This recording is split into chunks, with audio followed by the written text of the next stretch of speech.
I don't think I've changed my position on anything more dramatically or in a shorter time frame in my life than my views on adult material on the internet and the massively harmful impacts it can have on the lives of young men and young women alike. And today's article in the New Yorker does a great job of reiterating several of those concerns, but also adds some new points that I want to call out here. In Grok and the AI problem, Brady Brickenwood looks not just at how the internet and X in particular is flooded with adult material that even in its healthiest format, is probably still having highly questionable impacts on every 12-year-old with a Wi-Fi connection. Not to mention, it's almost impossible to separate out like the healthily produced version from the torrents of material that is outright coercive or abusive or illegal in its creation. But how AI and especially Elon Musk's Grok are just supercharging the problem. And like, I'm a little unsettled still on my perspectives here because I'm generally such a proponent for freedom of speech, and I'm certainly a fan of creative and artistic freedom of expression. Not to mention, I should be clear that my concerns here are in no way moral indictments or evaluations of the performers who have every right personally and professionally to live lives of dignity and safety. They are driven only by my concerns about the impact consuming this material has on people today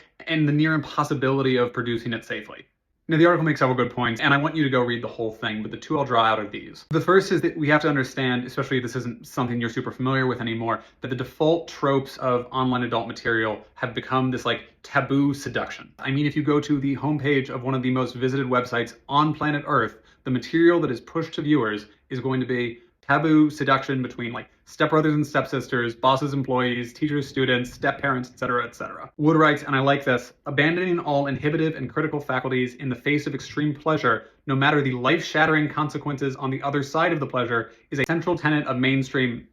Because later he raises how AI might offer us a potential way out of some of the production concerns, right? If no people are involved in the creation of the material, how can any people be harmed? But connecting the 2 points, he posits that if the default has become transgressive, taboo behaviors, how on earth would we be surprised when AI, which lets people create whatever they want with virtually no safeguards, is used to just flood the internet, and Grok in particular, with non-consensual, deepfake, coercive, abusive material? Look, no matter what you think of the tech billionaire class, they did not hardwire us with our like evolutionary instincts, nor were they the first people to produce naughty material for public consumption. But, and this is generally my perspective as a tech optimist who's really concerned about the place we find ourselves in right now, if it took us 50,000 years to get from cavemen to light bulbs, the pace of innovation over the last few decades has so far outstripped our ability and our comprehension of what these technologies are doing to us and how to use them safely. Our government is certainly not equipped to manage these things for us right now, and God knows that it is difficult when the behemoths that sit astride the digital highway have a profit incentive not to implement more safeguards or in any way slow the roll of development.